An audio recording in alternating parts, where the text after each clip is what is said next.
Ladies and gentlemen, I never thought I'd be talking about what am I talking about? I do stories from pretty much everywhere, so of course I figured at some point Oklahoma City would deliver a story to me that I'd have to present on this channel. And indeed, we're going to talk about this crazy individual that y'all see on my screen right there with that, I don't know, man. He just has that desperate look in his eyes, but he's done something to this woman that you just should not do, and I don't know why. I have my suspicions, but let me tell y'all the story, okay? Now, disturbing new details have emerged about a deadly crime spree in Oklahoma City that began with the murder of a pregnant woman. And I repeat, the woman that was murdered was pregnant. That lady right there. And what's even crazier about this story is I believe I've met her. I'm almost positive that I've met this young lady before. And she's a real nice person.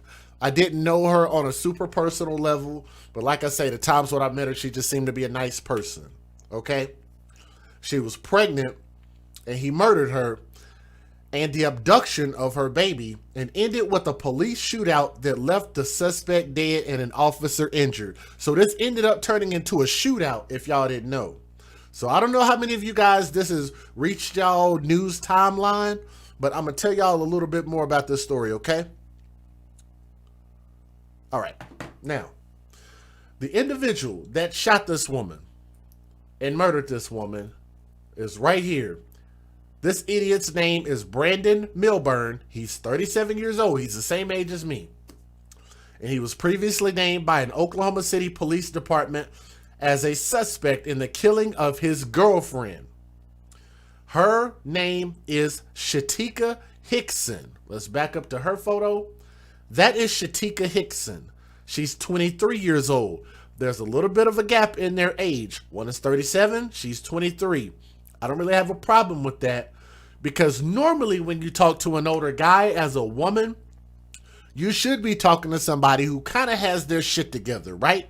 When it comes to a job, when it comes to a place to live, when it comes to your career, what it is that you want to do in life. Maybe you already have kids, so you've had some practice, so to say, with being a father, dealing with emotions. You should have gone through some things in life that should prepare you to be able to deal with a woman who's kind of in her prime years, so to say. Shatika Henson was 23 years old, and the kidnapping of their 14-month-old daughter by the name of Zyla, and this was on Tuesday. Now, Milburn was also suspected of killing a motorist and carjacking two vehicles as he fled from the police. Isn't that something? And I'm going to tell you guys this. For people who have never gotten their gun training, did not get a gun license, I'm warning you guys, it's probably the smartest thing in the world to do is go get you a weapon, get you some training. It doesn't cost that much. Get you a license to carry, concealed and open. Go get your training and keep your weapon with you. It's a very, very important thing to do because you need to be able to defend yourself and your family. But we'll talk about that later. Now, local authorities officially confirmed on Thursday that the officer-involved shooting that occurred early Wednesday morning in downtown Oklahoma City was related to Milburn's alleged crime spree. We're going to talk about these screenshots here in a minute, all right? Now, let's keep going. The incident began unfolding just after noon on Tuesday when police received a 911 call about a body that was discovered inside a home in the 5100 block of Brookdale Drive. Officers who responded to the scene found a woman identified by police and family members as Shatika Hickson, who had been shot during a domestic fight earlier that morning, and learned that her baby had been taken from the home, purportedly by the child's father, Milburn. I want y'all to keep in mind, look at these screenshots. We'll come back to them here in a moment. Relatives told KFOR News that Hickson was currently 3 months pregnant with her and Milburn's second child at the time of her death. Now, according to the victim's family, Hickson was a victim of prior domestic abuse. Let's rewind. I'm going to say that again and I'm going to read it again. According to the victim's family, hashtag not my words, Hickson was a victim of prior domestic abuse. Bookmark that. We'll come back to it. He beat her up all the time. He gashed her head open and threw her downstairs. The woman's family member by the name of Chantel Nye said, referring to Milburn. Are y'all starting to catch my drift about hashtag when you date thugs, you date death? And y'all might not look at his face and think he was a thug, but he was a thug. He was a dangerous individual. This young lady made the grave mistake that a lot of women make, and they think that this stuff is cute when these men are violent because they think that they'll protect them, but they end up being victims of the circumstance that they think is going to be perpetrated on somebody talking that yin yang to them. Somebody up in their face, your man going to be able to handle it because his gravitas or his acting a fool is going to be able to, I guess, alleviate them of the threat. It's a lot of big words I just used there, but I think I used them correctly. Her own family members said that she was beat up all the time. Hashtag all the time. He gashed her head open and threw her downstairs. I want y'all to keep in mind that they already had one kid together. He was already abusive. You turn around and lay down with this man again and produce another baby with that man that is abusive, that is 37 years old, that looks really weird in the face. Like in the face right there in that photo, that dude looked like he could be her grandfather, like he's like 57 years old instead of 37. Does he not look like he's 37 or 57 in the face? We have another hashtag besides hashtag when you date thugs, you date death. Hashtag live by the thug, die by the thug. The reason we use these hashtags, and I know it's harmful and hurtful for the family to hear that, but it's a real thing because what we have to start doing is teaching our young ladies to make better choices because you're not just living for yourself. Huh? You are not just living your life for yourself, especially when you talk about producing kids. Hello? When you involve kids, then it's a whole nother situation. If you want to just remain to be kidless and date somebody who got this look on their face, that's what you like, then I feel like you do that when you don't have kids. Therefore, if you end up in a situation like that, then you got to figure it out, and you shouldn't leave your kids to be at the hands and mercy of somebody like this. Hopefully y'all understand where I'm coming from. Now let's move on. That dude's brother, let me see if I can get the brother's face back up here just for a moment, because I want y'all to hear what he had to say, because I want to try to be fair.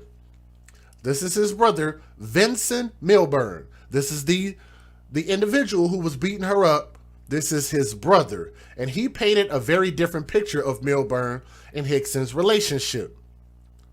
He said, every time I saw them, let me keep his photo up here just for a moment. He said, every time I saw them, they were pretty happy. After allegedly killing his pregnant girlfriend, Milburn went on the run with their baby daughter in tow, which triggered an Amber Alert. Nearly 4 hours later, the missing girl was found safe after being dropped off at the Love County Jail by Milburn's aunt. So he had time to drop by another family member's house. Bookmark that in your brain for a moment. She saw the Amber Alert and realized that the Amber Alert was the baby that she had in the vehicle.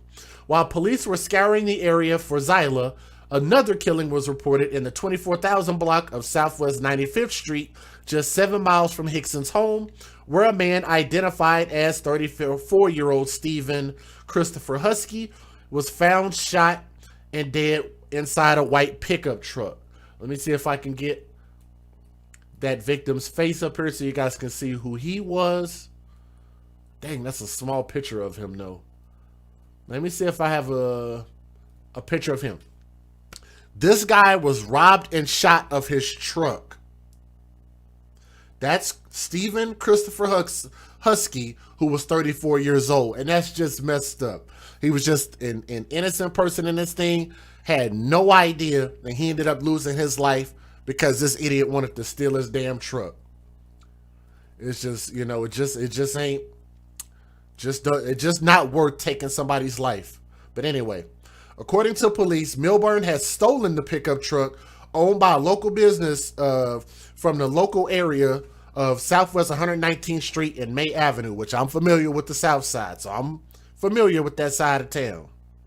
The truck was equipped with a GPS tracking device, which Husky, who worked for the company that owned the truck, owned the vehicle, they used that to track the vehicle. Sorry, I'm getting a little tongue-tied. They found the vehicle parked and unoccupied in the 25,000 block of Southwest 95th and drove up on it. At that moment, police said that Milburn appeared from behind a tree and opened fire at Husky, killing him. According to investigators, the gunman then drove to Southwest 104th Street, where he abandoned the stolen vehicle and carjacked a gold Toyota Avalon vehicle that was being operated by a 17-year-old boy. That's got to be really scary. Real scary. All right. What's going on in the chat?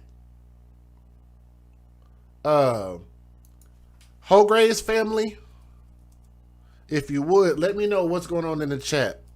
Who are you referring to? Because I know y'all are about 30 seconds behind me. If there's an issue in the chat, just tag my name and I'll try to see if I can get it corrected, so that way we can keep our focus on these stories, okay? Because we got 3 stories to tell tonight. Don't forget, please click the thumbs up, guys. We are only at 178 thumbs up. Our goal, in order for me to turn the chat on so people can chat, was 200. We're supposed to be at 200 thumbs up, so please click that thumbs up. If you're listening, 306 people watching, help bring a few more people in. Please click that thumbs up. We should easily be at 300 thumbs up if everybody just participates. So please come together on that, okay? Now, let's go ahead and get back to the story.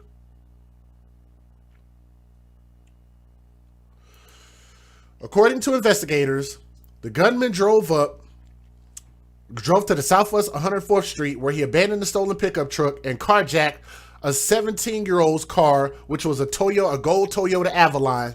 Then he ditched that vehicle in the area of Southwest 122nd Street in May. I'm not real familiar with 122nd and May. I'm familiar with the north side, but on the south side, I'm not exactly sure where that puts them at. But anyway, authorities spent 5 hours searching for Milburn with K-9 units and a helicopter before suspending the operation for the night. Now, shortly just before 10 p.m., Milburn called his brother for the last time. There was fear in his voice and remorse and regret and shame. He wanted to turn himself in. We had talked about it, Vincent Milburn said, adding that his brother was not a monster. Want y'all to keep in mind, those are 2 different damn stories. One side of the family is said that this woman has been beat up all the time. He gashed her head, threw her downstairs, and was extremely abusive to this woman. And the other person is saying, no, apparently that never happened. Because if it did happen even one time, then it does make him a monster, sir. So to his brother, as much as he don't like that, if he even did it one time, how many of y'all agree with what I'm saying? If he beat this woman one time, if he hit this woman one time, if he threw her down the stairs one time, if he was physical with this woman at any point, at any time, then it makes him a monster. Straight up and down. So there's no getting around that. So if you defend him behind him even doing it one time, then it makes me question your whole freaking MO for coming out and trying to say, oh no, he's not like that. Because it sounds like he is. He was kicking this woman's ass. He turned around and shot an innocent man, stole his truck, then jacked another car, which put in danger a 17-year-old kid, and he stole his own, basically, I guess, kidnapped his baby and shot the mother of his kid that was pregnant with that woman, or pregnant with a baby. To me, that's too much stuff going on for you to turn around and try to wipe this man's slate clean. He sounds like a freaking animal, okay? Now, just after 4 a.m. on Wednesday, Oklahoma City police officers were involved in a pursuit of a vehicle near Southwest 104th Street in May. I actually used to live on 104th and Western back in the day. Milburn, now driving a silver Toyota Prius with Arizona license plates, led officers on a chase which ended near Couch Drive and Lee Avenue in downtown Oklahoma City. Milburn exchanged gunfire with the police, and a spokesperson for the Oklahoma City Police Department told the news that the armed suspect fired first at officers, and I can believe that. Milburn was shot dead, and officers, Oklahoma City Police Officer Zach Barbie suffered 9 life-threatening injuries after being shot in the chest, which were protected by his bulletproof vest. And if y'all saw the picture, if y'all did not see the picture of that car, and all of those, they have those little markers where they mark where all the bullets are. It was a ton of bullets out there, man, which is crazy. But let me give you guys the fair usage, and let me let you listen to federal law allows citizens. Let me let y'all listen to the news videos. To reproduce, distribute, or exhibit portions of copyrighted motion pictures, videotapes, or video discs under certain circumstances without the authorization of the copyright holder. This is called fair use. It is allowed for purposes of criticism, news reporting, teaching, and parody, which doesn't infringe of copyright under 17 U.S.C. 107. All right, let's get it. Oh. I guess I need to keep myself on the screen. There we go. All right. Early in the morning, I received news that there had been a conflict. Vincent Milburn talking about a call he got from his mother, saying his brother Brandon and his brother's girlfriend and mother of his 1-year-old daughter, Shatika Hickson, had gotten into a fight, and there was blood involved. So I know it didn't go down well. They both weren't in their right minds. Milburn says his brother and girlfriend seemed happy, but friends and family of T. Hickson paint a very different picture. He beat her up all the time. Heard from her aunt that I'm close to that they got in a big fight like a week before, and she didn't know if she wanted to go back with him or not, and he talked her into it, and then this happened. Now y'all hear that? Those are two totally separate stories. And to be honest, like I said, I tend to believe people when they say that she got beat up all the time, because I think that means it at least happened once. And I just tend to believe them. But let's keep going. As the chaos and crime unfolded, Vincent says his brother called him around 10 p.m. Tuesday night. There was fear in his voice. There was remorse and regret and shame. He wanted to turn himself in. We had talked about it. Vincent received the news Wednesday morning that his brother had been killed and an officer wounded in a shootout downtown. Devastated, just really hurt. My brother's not a monster. He's just a man trying to support his family. And friends. Really, bro? He's not a monster, really? Come on, man. Come on. Yes, he is. For what he did to that woman and her baby and her pregnant baby, and what he did to that innocent man, and him shooting at the police officers and carjacking a 17-year-old kid. He's not a monster. He's not a monster. Are you kidding me? Hickson grieving, pointing out her recent social media post that she was pregnant. She liked to laugh and dance, and she was a really good mom. But that maybe her family and friends can have a little bit of peace now, knowing that he's not out there gonna hurt someone else. Well, both Vincent and Chantel tell me that Brandon Milburn struggled with substance abuse. Hopefully we're going to be able to find this little girl. It all started Tuesday morning. Police say Brandon Milburn and his girlfriend, Shatika Hickson, got in a fight. Milburn shot and killed her, taking off with their 14-month-old baby. The homeowner found the body and called police around noon. An Amber Alert went out for the baby. She had been dropped off with a family member. The toddler was eventually handed off to authorities near the Oklahoma-Texas state line. They were driving south, I believe, to Texas, because there's family members in Texas that were willing to care for the child. Back up about an hour and a half before police responded to the murder. Milburn stole a pickup from a business around 10:40 a.m. An employee found it using a GPS tracking device. When the employee approached the vehicle, this white pickup truck, Brandon appeared from behind the trees and opened fire on the employee. The employee has been identified as Stephen Husky. Police say he drove down the street after he was shot and he crashed into a tree and died from his injuries. Police say Milburn left that scene in the stolen truck and carjacked a teenager. The officers never rested. They knew that he was a problem and extremely dangerous. Officers got a tip that said he was driving a Prius. I believe the license plate that was eventually on it was different than the one in the Amber Alert, which leads me to believe that he did change the license plate. All of this would come to an end early Wednesday morning around 4 a.m. Police saw that Prius and tried to stop it. A chase followed. Milburn shot at officers and they shot back. It was a significant... I don't know if y'all can see that really clearly, but they shot the hell out of that car. Exchange of gunfire. An officer... Look at that. This is what I wanted y'all to see. All of those shell casings. So all of those little yellow things right there, those are all the shell casing markings right there. Like I said, I know the video isn't super big, but I think even with a little bit of clarity, you guys ought to be able to see all of those little yellow things on the ground right there. Sir was saved by his bulletproof vest. His ballistic vest stopped the bullet from causing significant serious injury.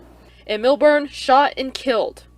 Back in the neighborhood where this all started, no sign of the owner of the home where all this started. Neighbors saying nobody has been seen since Tuesday. And now grief for family members like Hickson's mother. She had such a beautiful smile and she was always trying to make somebody laugh and just to be happy. She was just wanting to be a mother and keep her little family together. And police say Hickson was 9 weeks pregnant. It'll be up to the medical examiner's office to decide if that's also considered a homicide. Reporting live in Southeast Oklahoma City, Angela Shen, Oklahoma. A statewide manhunt underway. K-9 units, TAC team, and Air One overhead. Day turning into night. Investigators searching for Brandon Milburn, an alleged kidnapper and murderer. The 37-year-old last seen near Southeast 159th and Anderson. There's a lot of places to hide. Curtis Jacobs and his son coming home to their street surrounded. All the way down is just solid woods. Homeowners told to get out or keep their doors locked.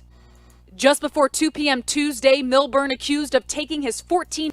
We have 300. Let me give a shout out real quick to MTGV TV, which is Make This Go Viral TV in the chat. Much love. Make sure you guys check that channel out.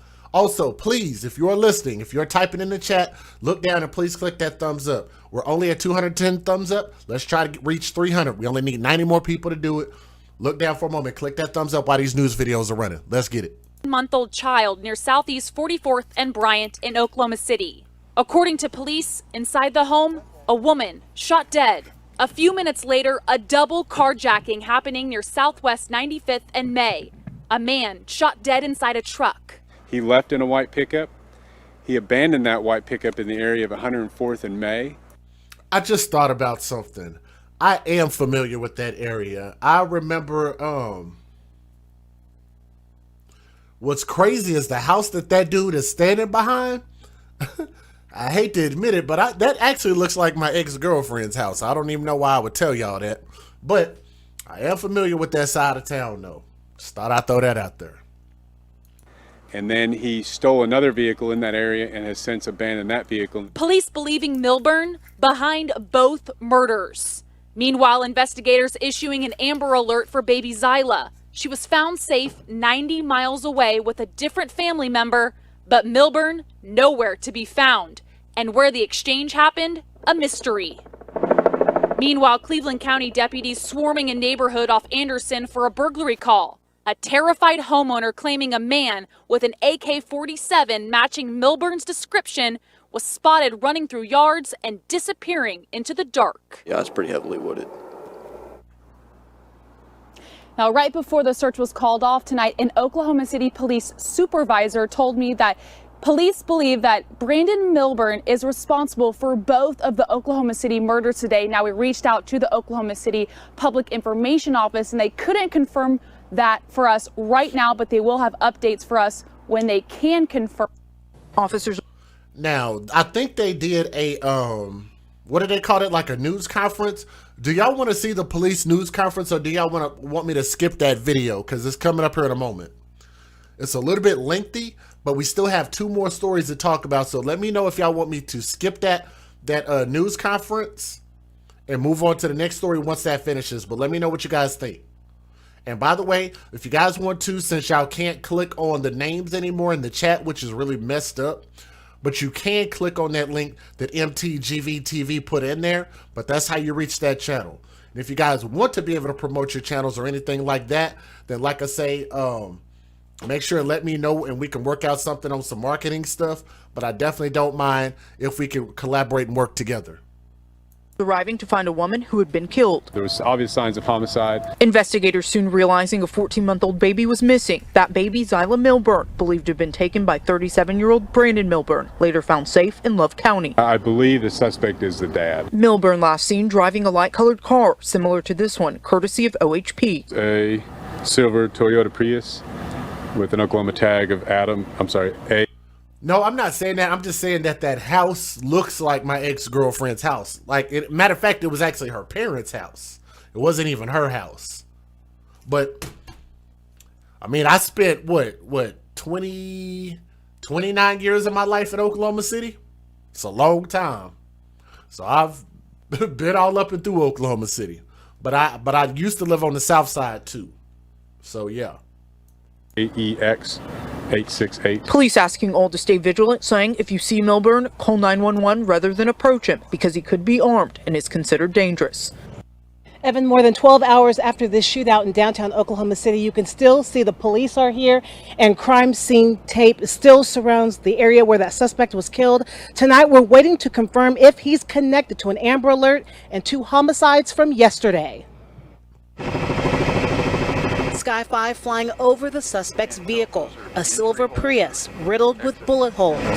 On the ground, the suspect's weapon. Oklahoma City police spotted the vehicle around 4 this morning. Police say the car matched the description of a vehicle this Amber Alert suspect was driving after a homicide yesterday. Our officers engaged in a vehicle pursuit in the area of Southwest 104th and May. The pursuit ending in downtown Oklahoma City near the county jail. Ended at Couch and Lee, where the driver of the vehicle being pursued exchanged gunfire with officers. Police say the suspect was shot and killed at the scene. The officer hit once in the chest. The Fraternal Order of Police says his bulletproof vest saved his life. That officer quickly released from the hospital. Mayor David Holt tweeting and speaking out about what happened. Thank God his vest stopped the bullet and he's at home.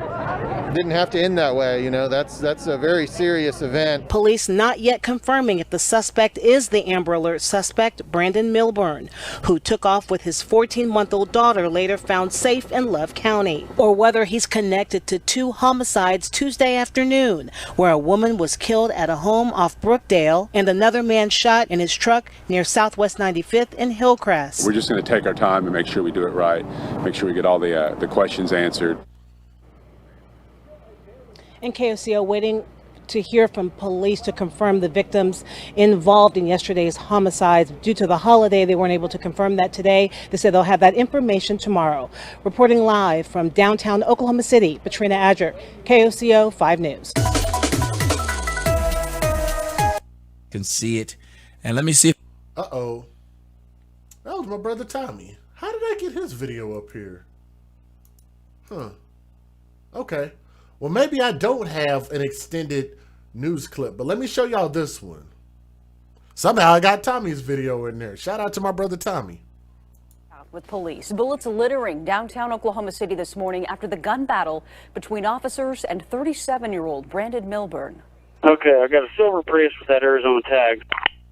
Possibly the homicide suspect. Make sure you got cover. Thank y'all for clicking that thumbs up. I appreciate that. Thank you guys who've already done it. We've got multiple shots fired from multiple officers down here. Shots fired. Officer hit. Well, as you heard, an officer also shot in the chaos. The bullet would have gone right through his chest, but he was saved by his bulletproof vest. Sadly, though, 2 others were not so lucky. An Oklahoma City police lieutenant told us last night that Milburn shot and killed Shatika Hickson, the mother of his child. Shatika was less than 3 months pregnant and mother to Zyla Milburn, who was at the center of yesterday's Amber Alert. That same lieutenant also said they believe Milburn is responsible for the death of another man shortly afterwards, a stranger he encountered on the road. And there's still a lot more pieces to put together tonight, and we're hearing from friends and family of both Shatika Hickson and Milburn himself. And they're painting a tale of 2 very different people here.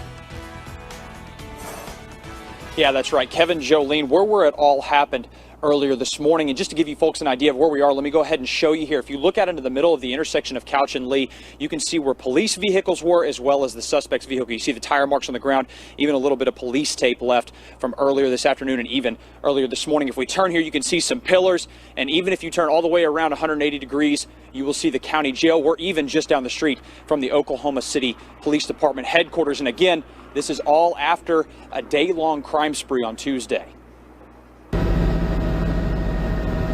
That is a lot of bullets out there. Damn. 4 o'clock Wednesday morning in downtown Oklahoma City. The end of a police chase erupting in gunfire. Bullets sprayed into cop cars. I don't know who shot first. The gunman's weapon still laying on the ground. His body. What is that? I can't tell what kind of gun that is. Whether it's like some type of machine gun or if it's just like a semi-auto. It's got a hell of an extended magazine on it. Man.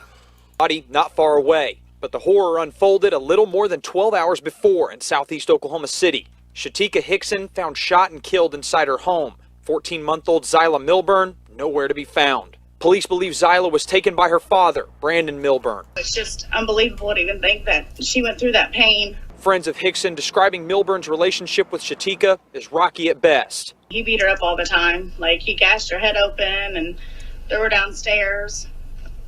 They got into it quite a bit. However, Milburn's found. Police believe Zyla was taken by her father, Brandon Milburn. It's just unbelievable to even think that she went through that pain. I want y'all to listen at how often she was beat up. And right after they say that, then the dude's brother comes in and says, no, that never happened. He ain't like that. Listen at this again. Friends of Hickson describing Milburn's relationship with Shatika as rocky at best. Said it was a Ingram's MAC-10 machine pistol. Shoot. I couldn't tell what kind of gun that was, but they didn't get a good shot of it. A shot. Pardon the pun, but they didn't get a good, clear picture of that gun for me. He beat her up all the time. Like, he gashed her head open and threw her downstairs. They got into it quite a bit. However, y'all heard that. Let's hear it one more time. And then we'll listen to the brother's response. Is rocky at best. He beat her up all the time. Like, he gashed her head open and threw her downstairs. They got into it quite a bit. However, Milburn's brother, Vincent, painting a different picture. Every time I seen them, they were pretty happy. Shortly after Shatika was found dead, police believe Milburn may have also shot and killed another man just 7 miles away before carjacking 2 others. I believe the suspect is the dad. It's unclear if Zyla was with him at the time, but News 4 has now learned that at some point in the afternoon, Zyla was first handed off to her grandfather and then to her aunt, Milburn's sister, who then drove the 14-month-old to the Love County Detention Center in southern Oklahoma shortly after the Amber Alert was called. A few hours later, shortly before 10 o'clock, Milburn called his brother. There was fear in his voice. There was remorse and regret and shame. He wanted to turn himself in. We had talked about it. It would be the last time they ever spoke. Vincent telling News 4 the 37-year-old was the man shot by police. My brother's not a monster. He's just a man trying to support his family. Support your family by beating up this woman that has a little baby and her face is blurred out right there. and was currently pregnant, beating her up, gashing her head, and throwing her downstairs. And you call that taking care of your family? No, that's bullcrap. And yes, I agree with Cindy in the chat. I think the brother is lying. How many of y'all think he's lying? I think he's lying. News 4, still waiting on confirmation from police on that. But Shatika's loved ones also mourning. It's not fair. He killed his girlfriend, his baby. Now his other baby don't have a mom or a dad. Well, we're also told that Hickson was pregnant with another child whenever she was killed yesterday, and it's still unclear on how the manhunt at Lake Stanley Draper plays into this incident. Let me give you guys my closing thoughts real quick. I'm going to say this because I understand caring about your family and your family members, but what I don't understand is how you can validate the fact that the brother is taken up for his older brother. Clearly that was his older brother. And you mean to tell me you're just going to forget about the fact that if that's your brother, then that means those kids would be your nieces and nephews. So you mean to tell me you care more? And I want y'all to remember, because I say this all the time. Put the kids first. Put the kids first. You cared more about your brother than you did your nieces and nephews. Please understand that. He didn't say anything about the kids. The one that she was pregnant with, clearly she lost it. And then the one that ended up missing, that they ended up finding. The brother didn't mention anything about those kids. I want y'all to take note of that. And it's easy for you guys to catch that when people get to talking, when they're in the comments section, when they're posting things, and you realize, oh, they didn't say anything about the kids at all. They made no mention of the kids. And the reason that I continue to talk about the kids is because I realize that we don't care about the kids as much, and we don't put a focus on the kids, and nobody really is out there advocating for the kids first. What he did to that woman was he beat her the hell up because he felt like he wanted to control her. He was probably insecure. He's a funny looking dude.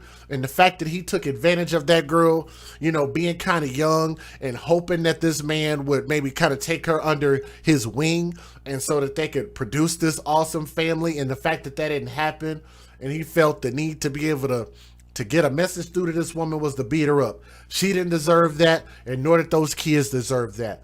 And I hope that her baby rests in peace. I hope her soul rests in peace. Hope the family can find some ease and comfort at some point. To this individual, I hope that he rests in peace as well, because that's wrong. This man was out there working on a job and got carjacked because this other dude sitting there trying to get away and run away from his responsibility to be held responsible for what he did to his own family, and ended up taking this individual, if I can get his face back up there for a moment, ended up taking, can't get his face up there right now, but ended up taking that other individual's life for no reason. So I hope that those souls rest in peace. And this dude right here, for everything that he did, especially to those babies, then you guys know he didn't need jail time. The police gave him hell time. They sent his ass straight to hell, and that's where he needs to go. And if anybody doesn't support my message on that, I don't know what to tell you. But that's why we're the AFC. Well, we don't believe in having babies for benefits. We believe that babies' lives matter, and they should matter first. From my heart to yours, I love you guys, and thank y'all for listening to this story. Make sure you like, share, and subscribe to the AFC. Now, that takes care of story number 1, but we do have a little bit more to talk about. Can I tell you guys 2 more stories, if you don't mind? Keyshawn said, we advocate for children first, giving them a voice. Hashtag see something, say something.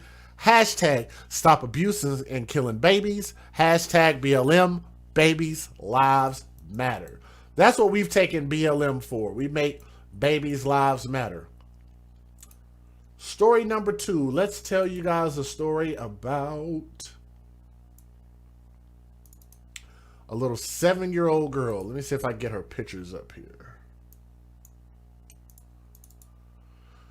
A little girl by the name of Regina, and no, I'm not talking about Regina Carter, Lil Wayne's daughter. I'm talking about Regina Williams. Her life was taken by some thugs, and I think what I have to say about this story might make a couple of people upset, but I'm going to say it anyway. I'm going to say it anyway because I feel like it's necessary for me to talk about this in the manner in which I do. Because I want people to get a clear understanding as to what I mean and the message that I'm trying to get across. All right? Let's go ahead and talk about this. Let me close this story out. Ladies and gentlemen, Detroit, Michigan has delivered us yet another tragic story over what we don't know. I have my suspicions, and I'm going to tell you guys what my suspicions are here in just a moment. Detroit, Michigan, October 28th, 2020 at 8:22 p.m. Detroit police officers were dispatched to the shooting of a 7-year-old girl. Let me see if I can get her face up here so you guys can see her face. This beautiful, beautiful little baby right here. Her name was Regina Williams. Not to be confused with Regina Carter, who was Lil Wayne's daughter, but this is Regina Williams out of Detroit, who was 7 years old in the 3900 block of Bedford in Detroit. The officers found baby Regina suffering from a gunshot wound to her head. Okay? She was taken to a local hospital for treatment. On October the 30th, which was 2 days later, she died due to the injuries that she sustained from being shot in the back of her head. What I'm going to do is I'm going to give you guys some details about this story, and I'm going to warn you, it might be a little difficult to listen to, but nonetheless, I want you guys to remember that we're here to advocate for children first, and I just want to tell you guys what happened, because nothing is worse than what this baby had to deal with. After an extensive investigation by the Detroit police, the individual, let me see if I can get his face back up here. I want a clear picture of his face. On the left hand side right here, that individual is 19 years old. 19. Emmett Williams Jr. Emmett Williams Jr. is 19 years old of Detroit, and his accomplice, that idiot over there with that little smug look on his face, his name is Christian Mitchell-Childress, 22 years old, of Southfield, and they were identified as the suspects. Okay? It is alleged that the two men drove by the Bedford Street home, firing gunshots into the home. That gunfire fatally wounded Regina Williams when she was shot in the back of the head while she was on the couch in the living room of the house. Brace yourselves for this. There were also 8 other children in the home at the time of the shooting. Not 1, not 2, not 3, not 4, not 5, not 6, not 7, but 8 children. How many adults? I don't know that information yet. 8 children were in the house. None of them were injured. So a total of 9 kids. It said 8 other children. So to me, that sounds like 9. Okay? What happened here? Everything really fall down to the Willie Lynch. Yeah, that's a good timeout. Thank you, Rochella. That was a good timeout. Don't get to talking that pro-black bullshit in my chat. Don't start that stuff. Oh, let's blame it on the slavery mentality. You own that bull crap, this definitely ain't the right channel for you. Because I'm going to tell you, you're going to get yourself told real quick up in here, okay? Don't get to talking about no Willie Lynch letter and slavery syndrome and the white man is on my back. Don't get to talking about all that bull crap. We are at where we are at because we continue to keep ourselves where we're at, and we're doing this to ourselves. The white man didn't have nothing to do with these 2 thug idiots going out and shooting this house up. Let's understand that. Make that very freaking clear. If I gets to cussing and fussing, I know y'all don't want me to do that. Don't give me the cussing and fussing tonight. I'm doing pretty good. Let me give a huge shout out to Stella Petro. She is in the chat. She is showing love, and she sent in a $20 super chat because she's showing love to the channel, and I wanted to tell you thank you so much. So thank you, Stella. Let me also say thank you to Lynn Eversley in the chat, took on the $5 challenge in the PayPal, so thank you very much. Jimmy D in the Cash App, thank you, Jimmy D. To Tasha D in the Cash App, said you're an inspiration, thank you for caring so much.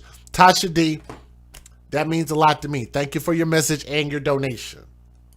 All right, let's keep going. It's alleged that they drove by this house and fired gunshots into the house. There were a total of 9 children inside this house. Williams and Mitchell-Childress have been charged in connection with the fatal shooting of Regina Williams in this case. The facts and evidence will be presented in court at the preliminary examination. Hashtag not my words. That's what they're going to say against these fools in court. The defendant, Emmett Williams Jr., not that guy, that's the Childress guy. Let me see if I can get his face back up here just for a moment. Emmett Williams Jr. has been charged with first-degree murder, discharge of a firearm at a building causing death, discharge of a weapon from a motor vehicle causing death, and 3 counts of felony firearm. He was arraigned in the 36th District Court and remanded to jail today, November 19th, 2020, a few days ago. His probable cause conference is on December the 3rd, 2020. And his preliminary examination is on December the 10th, 2020, before Judge Kenyatta Jones. Now, the other idiot on the right-hand side, Mitchell-Childress, has been charged with first-degree murder, discharge of a firearm at a building causing death, and discharge of a weapon from a motor vehicle causing death. Let me make sure I got all of this article. I believe I have. Let me say this, because I noticed sometimes, even in the comment section a minute ago, we had people talking about how the Willie Lynch letter has something to do with this. Sometimes we'll get people talking about how, you know, this is the mentality from slavery and all of that stuff. I'm sorry, but we are in 2020 going on 2021. And we have had a successful group of black people who built things like Black Wall Street. We had the highest number of in-wedlock births back in the 1940s and 50s, when black love and black family and black unity actually meant something. And we go from that, and here in 2020, we're still choosing to continue to have babies outside of wedlock. On our own, we continue to keep accepting government benefits to sit around on our butts and continue to keep collecting benefits for the babies that we continue to have outside of wedlock, which is why we have a hashtag called #BabiesForBenefits. It's the only reason that most people continue to have these kids. We continue to keep having these drive-bys. We continue to keep having successful rappers shooting and killing each other. We continue to have fights in the club and shootouts and murders and stabbings and running people over cars and shooting people with rocket launchers. And yes, I did say rocket launchers. That is a real story that we talked about on the channel at one point in time. There was an idiot who got a hold of a rocket launcher. Have no idea how you even do that. But we continue to keep doing this to ourselves. When we have ample opportunity to make money, ample opportunity to continue to help each other, ample opportunity to build the black family, and we are at this point just choosing not to do so. I refuse to accept any excuse for why we continue to do stuff like this. I don't know what caused this, but what I can tell you guys is that this baby was an innocent child in this situation. With 9 kids inside of that house, I'm assuming that the intended target was probably a parent or multiple parents. Somebody was the target. This house was the target for a reason. And I'm assuming that 2 men are going to pull up on a random house and just start shooting. I'm telling you guys, this was not random at all. I refuse to let anybody tell me this was random. All right? Now, let me give you guys the fair usage, and I'll let you guys listen to the news videos. Let's get it. Federal law allows citizens to reproduce, distribute, or exhibit portions of copyrighted motion pictures, videotapes, or video discs under certain circumstances without the authorization of the copyright holder. This is called fair use. It is allowed for purposes of criticism, news reporting, teaching, and parody, which doesn't infringe of copyright under 17 U.S.C. 107. All right, here we go. Let's get it. Tonight, we're getting our first look at the man charged with murder in the death of a 7-year-old on Detroit's east side. 19-year-old Emmett Williams Jr. faces 1 count of first-degree murder for firing shots into a home on Bedford Street, killing Regina Williams. Larry Spruill live tonight. And Larry, this is just one of 2 suspects, I guess, that police believe were involved. Yeah, Devin, that second suspect is 22-year-old Christian Mitchell-Childress. Now, both suspects are facing murder charges, and that's not it. This man, 19-year-old Emmett Williams Jr., is one of 2 Detroit police say shot and killed little 7-year-old Regina Williams. Calling case 200-61939, State of Michigan versus Emmett Williams Jr. Williams faced a judge Thursday morning on charges of first-degree murder, discharge of a firearm at a building causing death, discharge of a weapon from a motor vehicle causing death, and 3 counts of felony firearm. All of this is from a shooting last month on October 28th at the home on Bedford in Detroit. Police say 7-year-old Regina Williams was shot in the head while inside the home. She died 2 days later. The other suspect connected to little Regina's death is 22-year-old Christian Mitchell-Childress. Police say Emmett and Christian allegedly drove by the home and fired those deadly shots. Right now, police are still looking for 22-year-old Christian Mitchell-Childress. So again, take a close look at your screen. Do you know where he is? And Williams is due back in court on December 3rd. We're live at police headquarters tonight. Larry Spruill, Local 4. And a pretty stiff punishment here Williams is facing, Larry.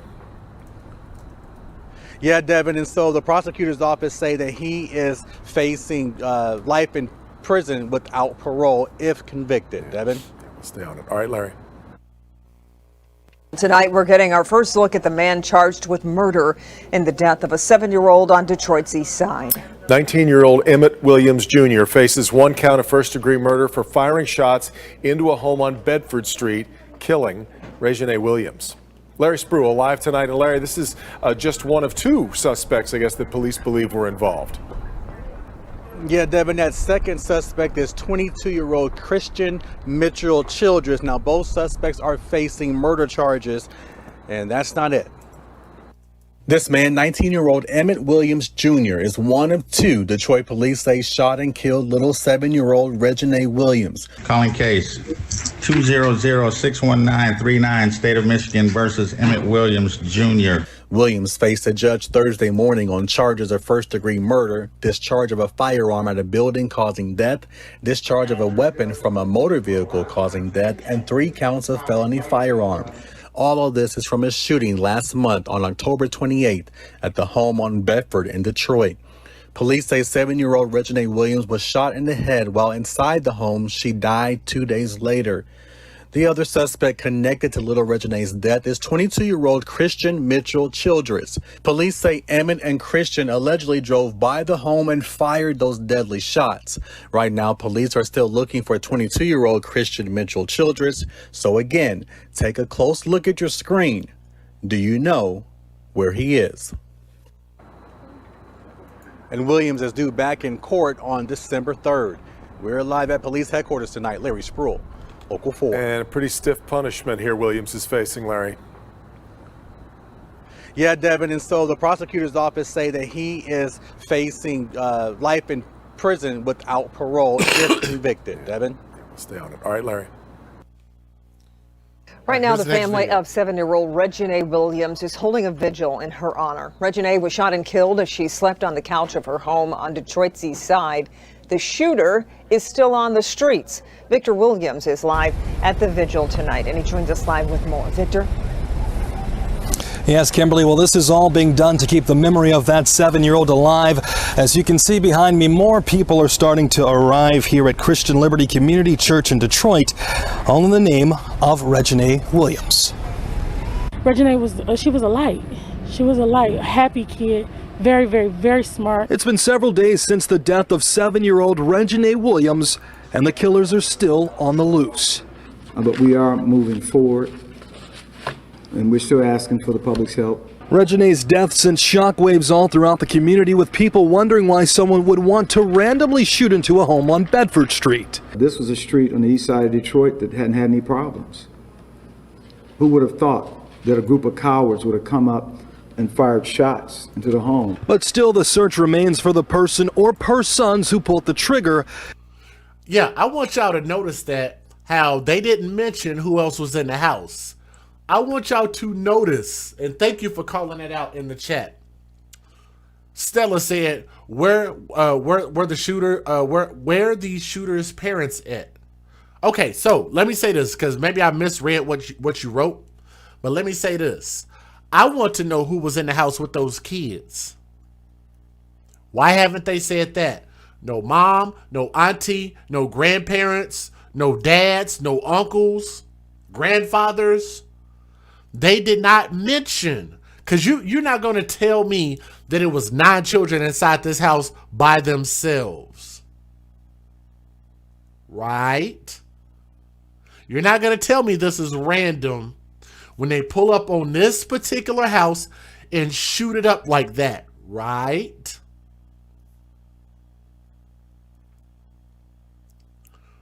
What would cause somebody to do that? That sounds like a hit. That house was targeted, and the question is why?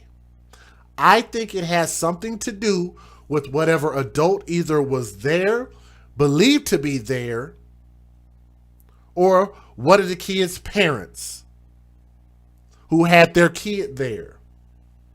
But there was something with that situation, and there's a reason, I believe, why they didn't tell us who else was in that house, because it was not just the kids by themselves. Killing the 7-year-old after the bullet went into the back of her head while she was sitting on the couch. It doesn't happen often, but one time is one time too many. Police Chief James Craig says his department won't stop until they're found. In the meantime, the family is still grieving a life taken way too soon. It's no telling what this little girl would have become. But I believe she could have been anything she put her mind to, because she was that bright. God is good and he is real. And I believe that he'll serve justice. And this candlelight vigil is expected to continue all throughout the night. Reporting live out here, Victor Williams, Local 4. You know something? Please say something. You are not a coward for saying something. You are not a snitch for saying something. I want y'all to notice how this woman says a lot of the same things that I say. I just want y'all to listen, and I want y'all to tell me, because I believe that people in Michigan, because I've done a number of stories out of Michigan, why they make it seem like, no, this is just a one-off. It's not. I've done plenty of stories out of Michigan, out of all of those areas around there. But listen at this. Listen at her words. Tell me, don't she sound like me? You know something? Please say something. You are not a coward for saying something. You know something? Please say something. You know something? Please say something. You are not a coward for saying something. You are not a snitch for saying something. Put yourself in my shoes. You will want somebody to speak up and tell what happened to your loved one. I agree with her message on that.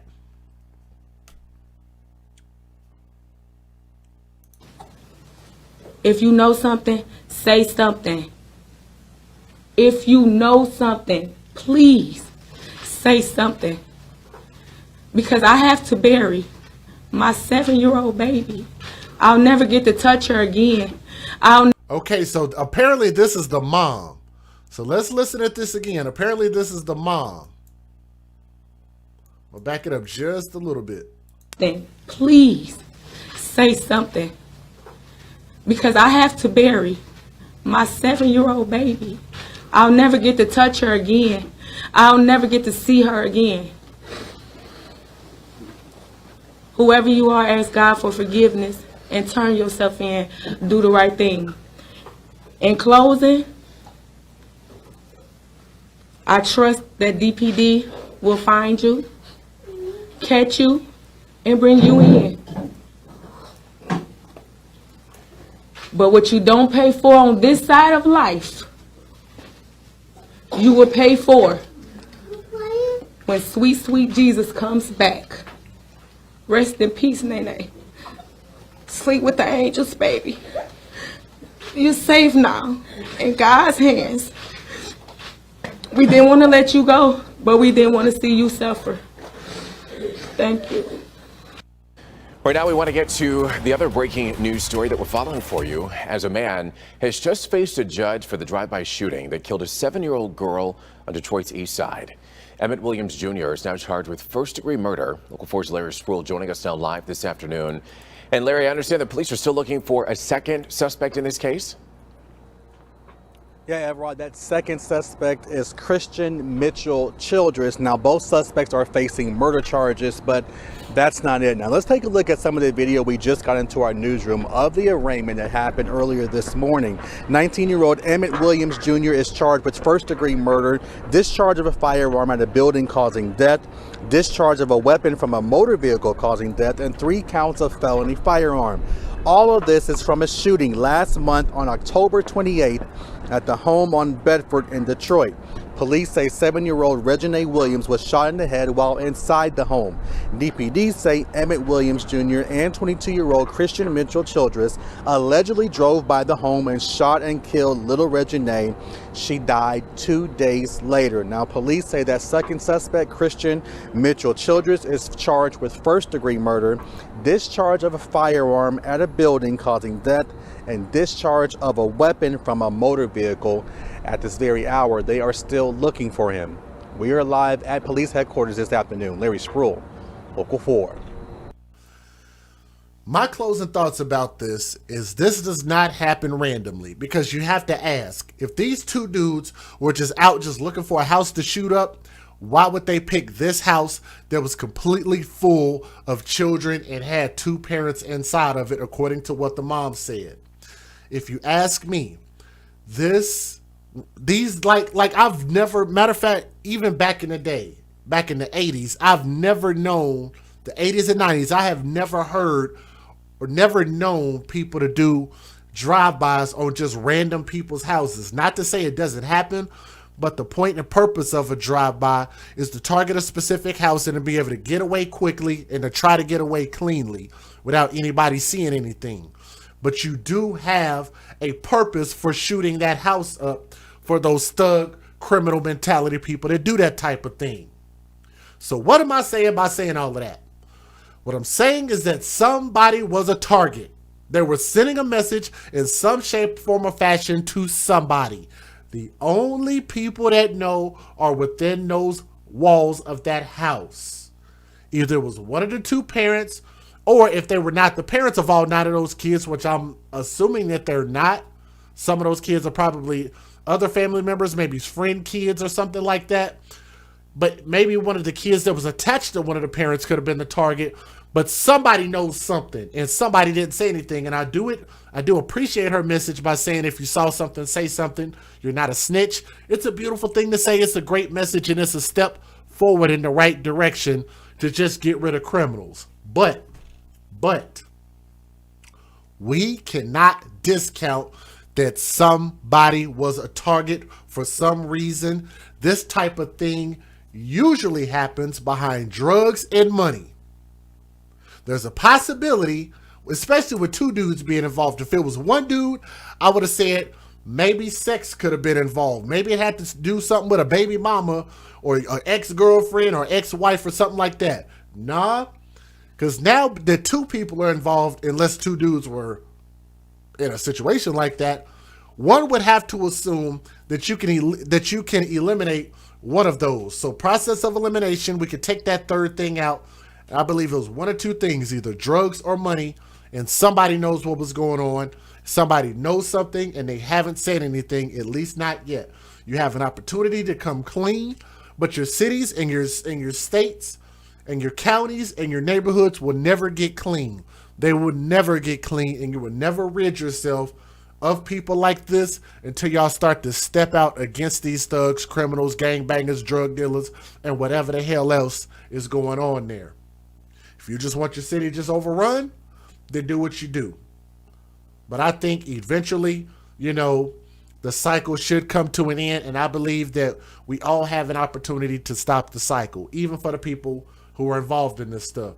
That dude is 19 years old. That's a waste of life. 19 years of going through school for 12 years of school, if he even finished school, to grow up and become 19 years old, to go to jail on a first-degree murder charge for life. And then the other dude was, 22 years old, to go to jail for life on a first-degree murder charge? That's 3 lives that we have just ridded the black community of for what? Everybody lost their life over what? But we're going to continue to keep pointing the finger over here, pointing the finger over there, pointing the finger at this, pointing the finger at that, when we need to point the finger at ourselves and say that we are the problem and we can fix this.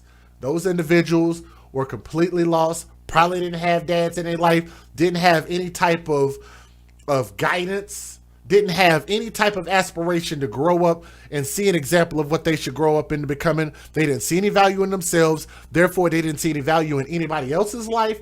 And they went and just indiscriminately went and just shot up a house, didn't give a crap who was in it. For that, they need to absolutely suffer. A matter of fact, if you ask me, they should get more charges just for the hell of it. A first-degree murder charge is good. But if you ask me, I think you should go ahead and kick these fools while you got them in custody. They should get additional attempted murder charges for all 8 of those other kids, plus the other 2 adults that are in there. What do y'all think about that? I think that's fair. They'll get a life sentence for one of them, then add on to it by saying attempted murder on the 8 other lives plus the 2 adults. Now, they did have a GoFundMe up. Y'all know how I feel about these GoFundMes. Baby Regina was 7 years old. Clearly, they didn't have any life insurance because they opened up a GoFundMe. And I've told you guys that as much as the family probably don't give a crap about my words and my opinions, it's still my opinion, and I should be entitled to my opinion to say that if you're going to have children, every parent across the United States in every hood, every neighborhood, every suburb, every rural area should have life insurance, whether old, young, newborn, or not. Everybody should have life insurance. No freaking excuse for that. Period. Stop it. Get life insurance.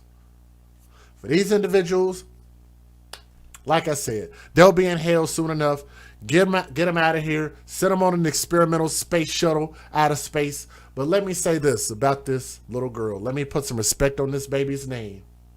I'm going to tell you guys this. Let me get a good picture of her up here. I want to find my favorite picture of Regina. Let me see if I can find me a good one. Let's use this one. This baby's face is full of promise. This baby's face is full of love. This baby's face is full of so many possibilities, and she could have grown up to become anything. It is a shame, and I heard that she was a really excellent student. And again, black folks, we have lost another bright soul that could have represented the black community in such an awesome way. But we would never know and would never get an opportunity to see Regina Williams grow up and become something great and become this queen that you guys believe is so important for people to be, for black women to be queens.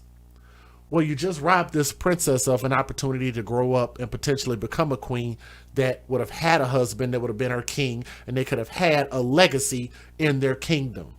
We're doing this to ourselves, and until we start to look ourselves in the mirror, I don't know when it's going to stop. But I will continue to keep bringing light to it and shed light on this, and hopefully that somebody will hear my message and decide to make a change in their heart, in their households, and in their neighborhoods. To Regina Williams, 7 years old, sweetheart, young princess, R.I.P. This is your boy DJ Just Jay. We're the AFC, where we believe the babies' lives matter, and they should matter first. Make sure you like, share, and subscribe to our channel if you haven't already done so. Ladies and gentlemen, another sad story, another baby. gone for absolutely no good reason at all, okay? And I believe that we need to start protecting our babies. And we're going to talk about this beautiful little baby right here that had all the promise in the world, but was just in a situation where this baby was just not going to win, okay? So we're going to talk about this story that comes out of a place called Haywood County, North Carolina. I wasn't sure about the information that I was pulling up, but in all actuality, I've confirmed it and I believe that I'm correct, so I should not have to make a retraction. But on Wednesday, the Haywood County Sheriff's Office confirmed that a charge for a man in the death of his girlfriend's baby, hashtag mom's boyfriend, thank you, Mookie Lolo posted it, mom's boyfriend. Guys, we have a website called momsboyfriend.com just because this type of abuse is so prevalent that the mothers who usually end up having custody of these kids will just bring anybody and everybody around their kids that's not the biological parent, like this idiot right here with this little bird chest. Look like this dude weighs about like 93 pounds. Little bitty punk, weird looking chicken chest looking dude. Okay? But he's been charged in the death of his girlfriend's baby, and that charge has been upgraded to murder. The mother of the child is also facing charges, which is, let me go back. That woman right there, that's the mother, even though she looks a little funky in the face, right? Even though she looks, let me back this up. Let me show y'all this. I don't know if y'all remember that movie, The Hateful Eight, but tell me she don't look like Daisy Domergue in the face. Y'all got to go look that movie up. I know that's not a really great joke, but I think it's funny. But she looks like Daisy Domergue in the face. But let's talk about this story. Deputies say that Dylan Brian Green, that individual with his shirt off, has been indicted for first-degree murder following the death investigation of a 10-month-old baby that I showed you guys. She was 10 months old. Her name was Chloe Evans. Let me show y'all a picture of Chloe. Get her face up here. That's baby Chloe right there. That's baby Chloe. This, I do not believe is baby Chloe, but we're going to come back to it. I do believe I have that picture correct. That's a different baby by the same woman. But we'll come back to that here in a moment. Now, deputies say that around 4:30 p.m. on a Thursday, July 18th of 2019, deputies were called to Lookout Lane in the Jonathan Creek community in reference to a cardiac arrest of a 10-month-old that they later identified as baby Chloe Evans, that baby. Evans was pronounced dead in the hospital at 10:35 p.m. Deputies also confirmed that the mother, let me get her face up on the screen.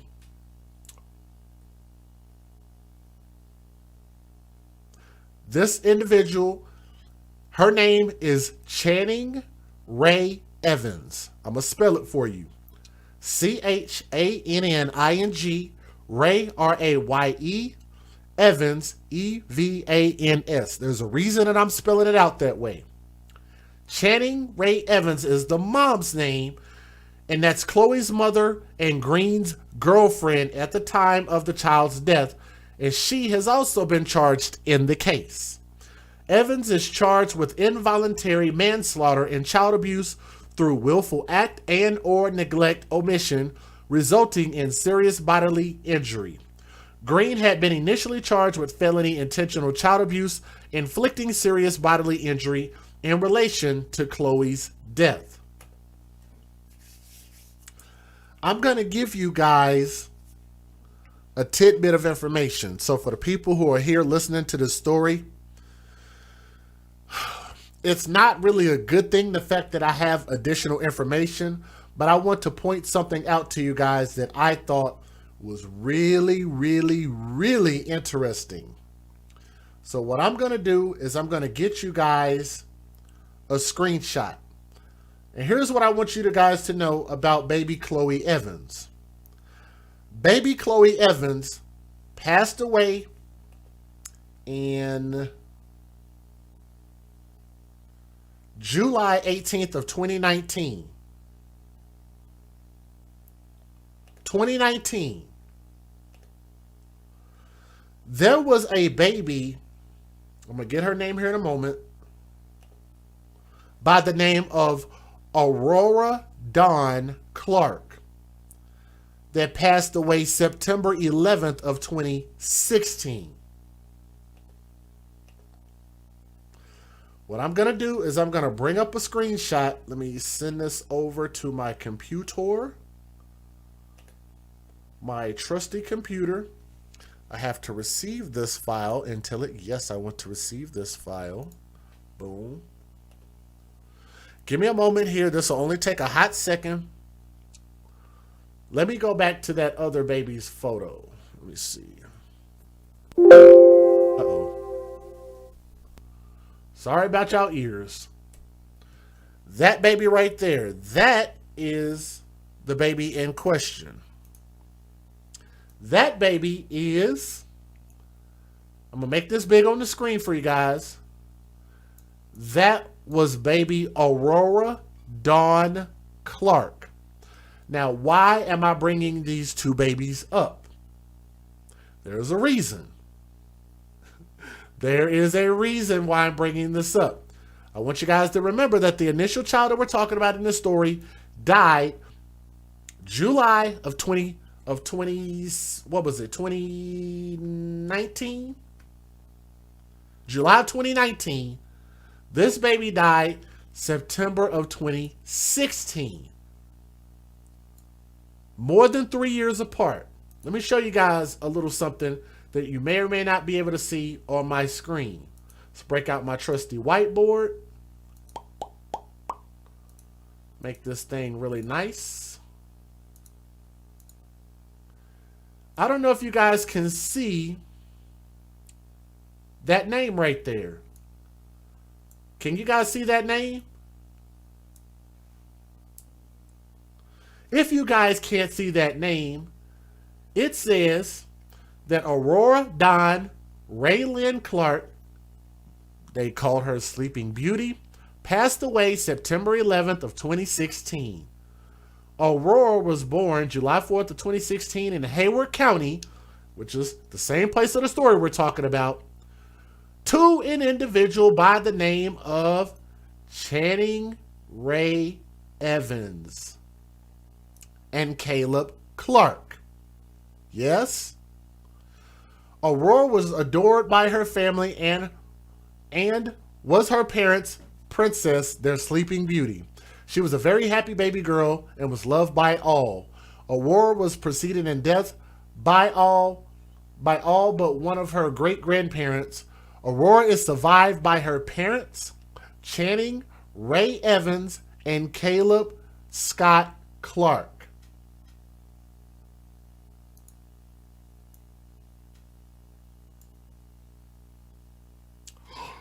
Did anybody's mouth drop open to the floor?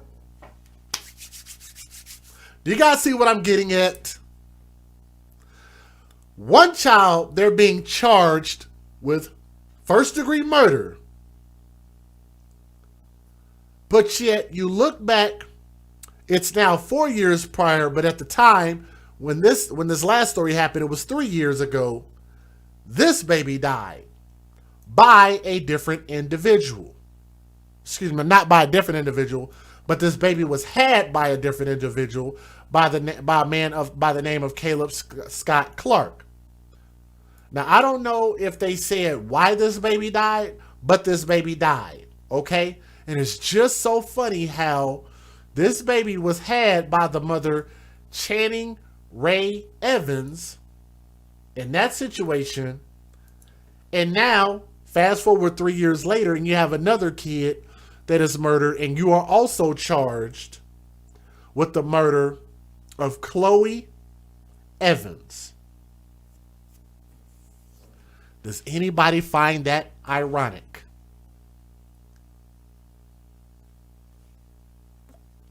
Just thought I'd throw that out there. Because I don't know what they ruled the cause of death for that baby was, But I'm just throwing it out there that maybe some more foul play was going on.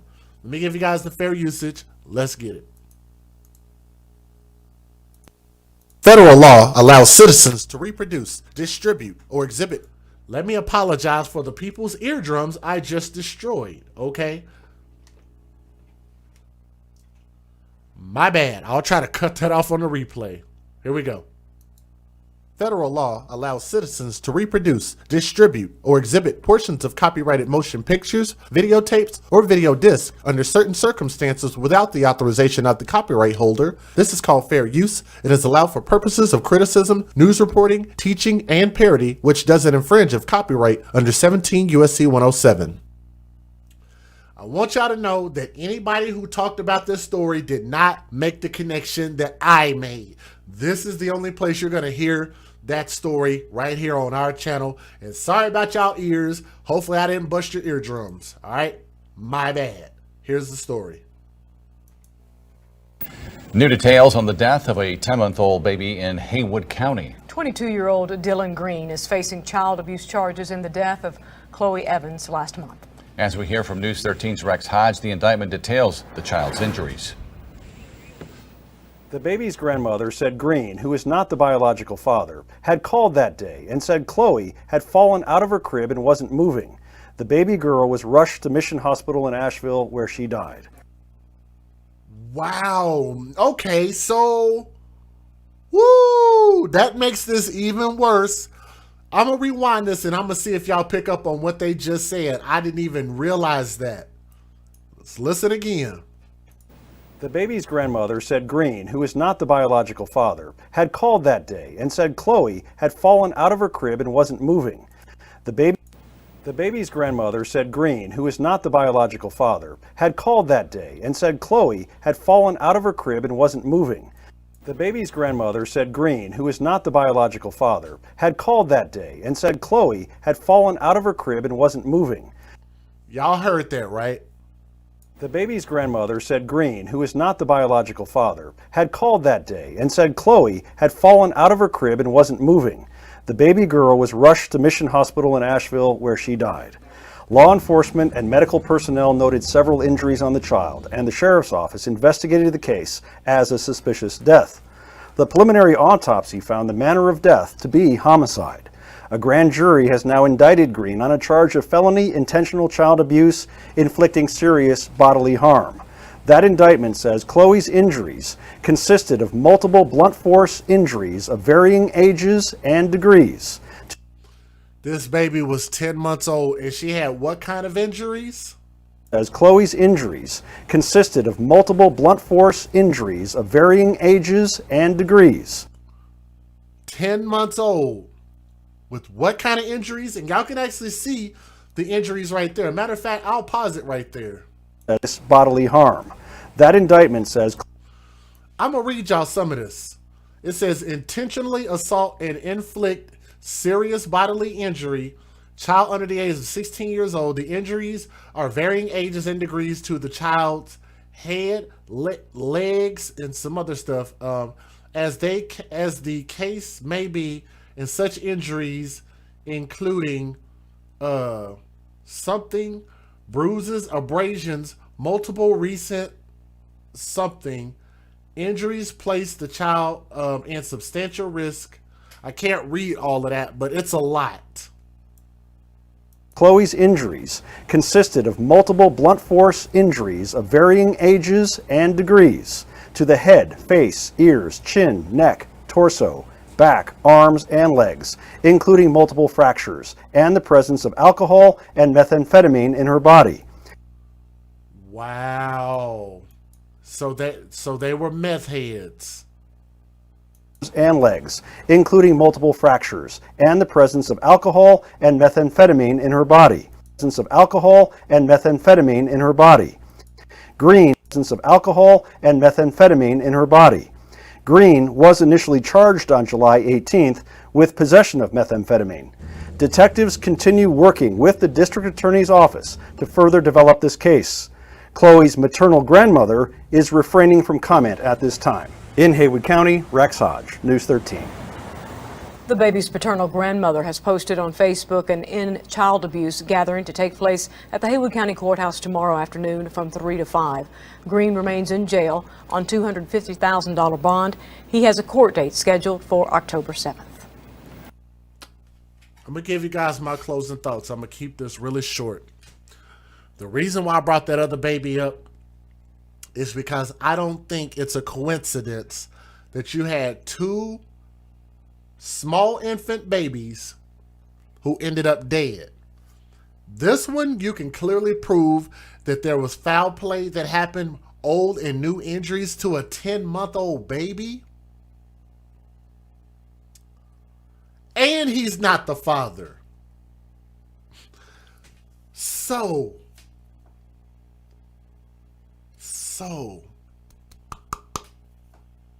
let's think about how disgusting this woman's womb is.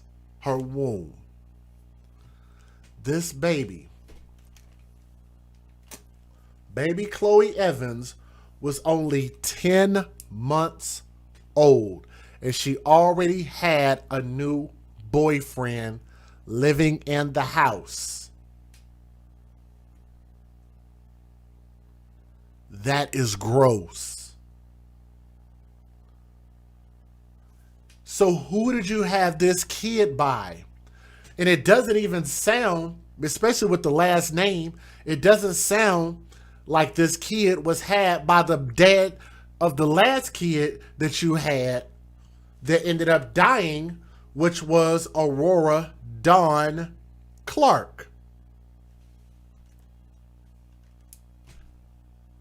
And Aurora Dawn Clark died in 2016. This baby, Chloe Evans, died in 2019.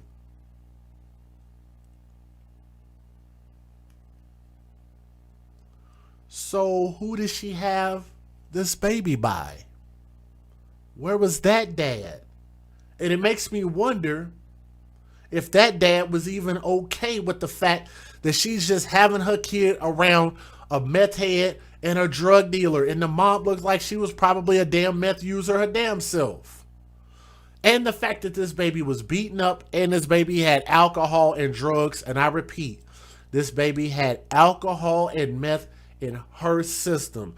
So either this baby accidentally ingested it or they gave it to her. If you ask me, I think for that mother and for that boyfriend, just skip the process of sending them to jail for life.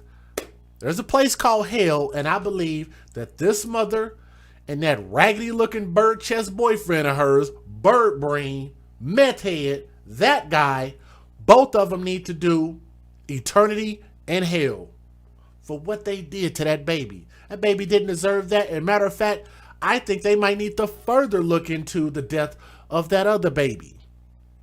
2 dead babies, 1 mom, to me that just don't add up. But she's only going to get punished for just this one. But like I said, I hope that they give her the ultimate penalty under law and get them up out of here for what they did to that baby. That baby did nothing to deserve what she did, and she didn't stand a chance around these 2 idiots. Look at this baby. This baby deserved an opportunity to grow up and become something great. And I'm telling you guys, this baby did not deserve what she got.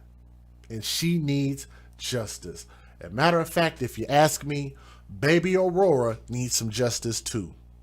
Because I'm sure she didn't roll over and die on her own. I think that she probably had a little help in that too. And like I said, I would love to see them get justice for both of those babies, okay?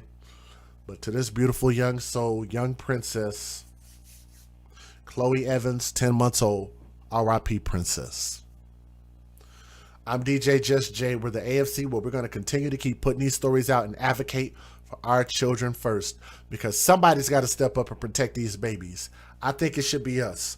Make sure you guys like, share, and subscribe to the channel. You can always support us anytime, any opportunity that you guys get. All of our links are in the description box to support this channel and this content.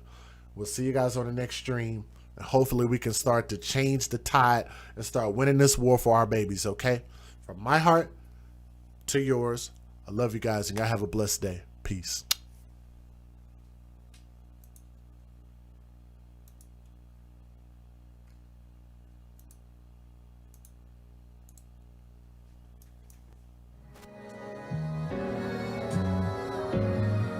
Nora's Authentic Designer has some of the most glamorous and stylish handbags your girl has ever seen. So ladies, if you want to get fly, and fellas, if you want to take care of your lady, please be sure to go to www.noras915.com.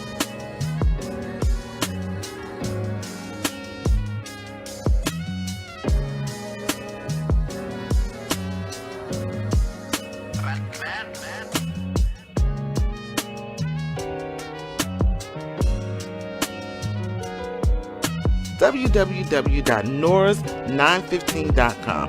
That's right, www.noras915.com. Hello listeners, come mask up with Keyline Designs, where you reap what we sow. We offer essential handcrafted face masks made with 100% cotton, equipped with a built-in filter and a slot for refillable filters. Our masks have many uses like riding motorcycles, ATVs, while out in public places, outside exercising, lawn and gardening, and helps prevent the spread of germs. We offer bling, sports logos, monograms, many assorted fabrics and colors. We make child-sized masks starting at the age of 2. Come join us today for the launch of our new website at keylinedesigns.com. Please be sure to like and follow our page on Facebook. Our links can be found in the description box of this video. Thank you.